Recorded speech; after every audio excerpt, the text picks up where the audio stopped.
Hello there. Once again, this is Anton from Anton Obey. Thank you for stopping by the collection room. Today we are taking a look at a few more comics that I picked up from the local comic book store, which is Zia Comics here in town. It's the only place to get comics in the whole, probably within an hour driving distance. And I kind of, once again, I don't really get Marvel and DC stuff hardly ever from them. I'm really just looking for some odd things because I don't read new comics per se, but I was intrigued by this. This is called Darkling. It's issue number 1 from Archie Comics.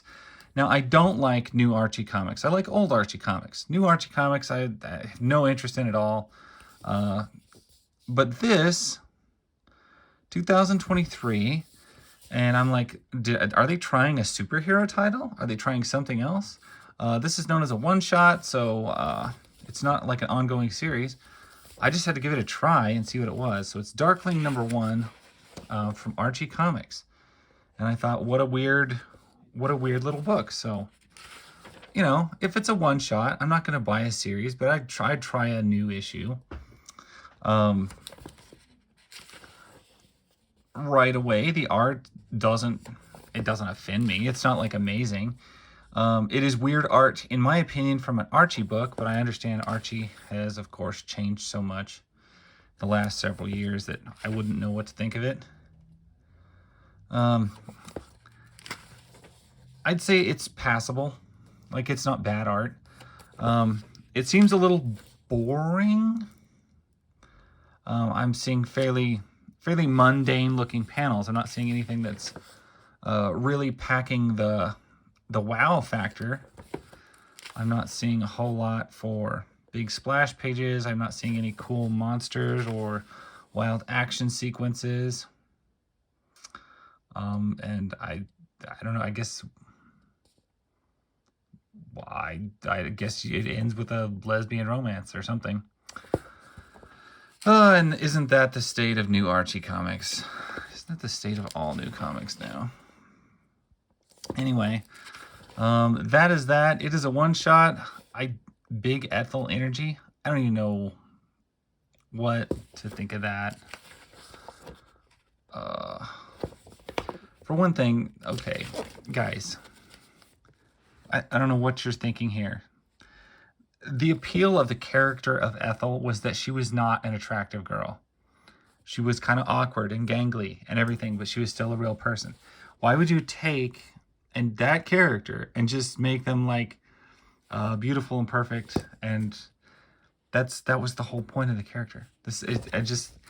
Man, sometimes it's so mind-numbingly stupid that it hurts me. Big Ethel energy, yeah, that is whatever. The Archie is a film by Zoya Akathar. Whatever. All right, well, that was my delve into Archie comics. Back to the stuff I know and love. This is from Brainstorm Comics. This looks pretty new. Well, it looked like an 80s title, but I'm looking at $2.95 cover, so I'm not sure. I'm not sure when this is. This is not new. This is old. I thought for the $2.95 it was on the cover. 1995. Yeah, I thought, man, $2.95 cover, that's not that. Wait, and then I forgot. Independent titles generally charge a whole lot more. But it was a weird, it definitely looked like an 80s independent title to me. It's Angel Baby X from Brainstorm Comics, so we'll see what it is. It's issue number 1 from 1995. Wow. It's amazing I've never heard of it. You got some pretty awesome black and white panels going on here. It's not fantastic quality of art, but we are getting some amazing looking panels. Like, we're getting some definite weird wow factor.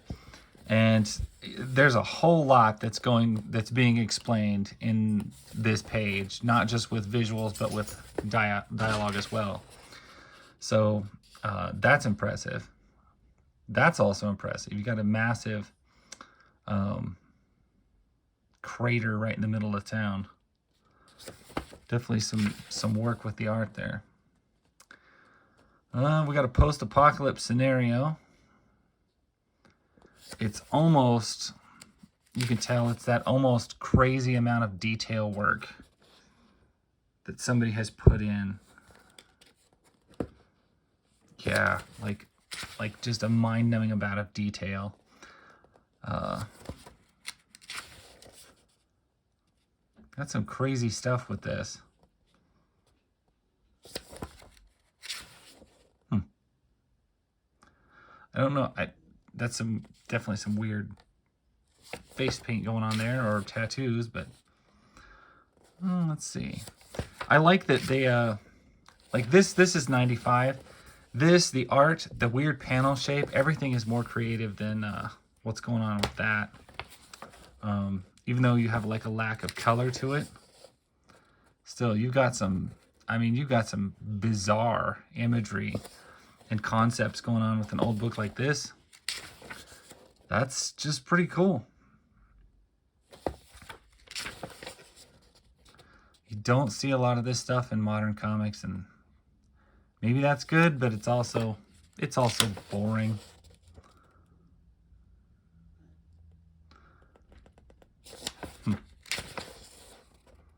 There's the full page.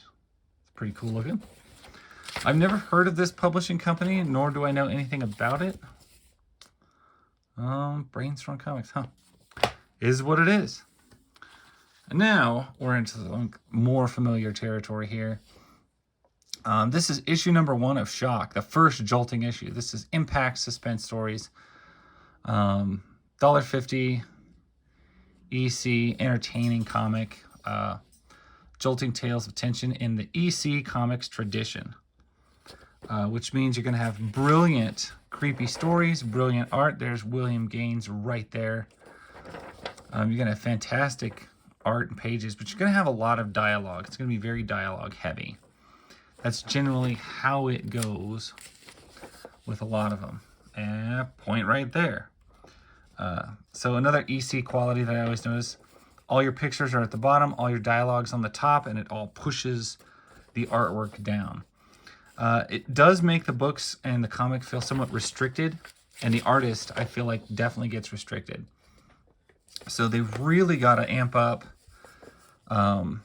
what they're doing and their drawing and everything like that, because it's minimized, but they really got to make it worth your effort, and they really try. So you see a lot of high efforts going on with these books, and I appreciate that.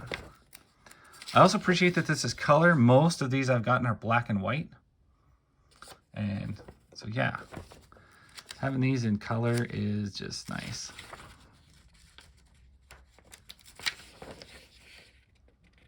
It adds just that much more creepiness and dynamic to the tales. This story actually looks quite familiar. I may have read this one at some point.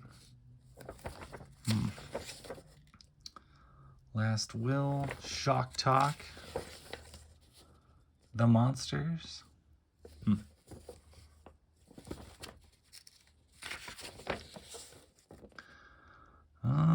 Yeah, this does look familiar. I'm wondering if I've read these in an anthology story before. I can't recall.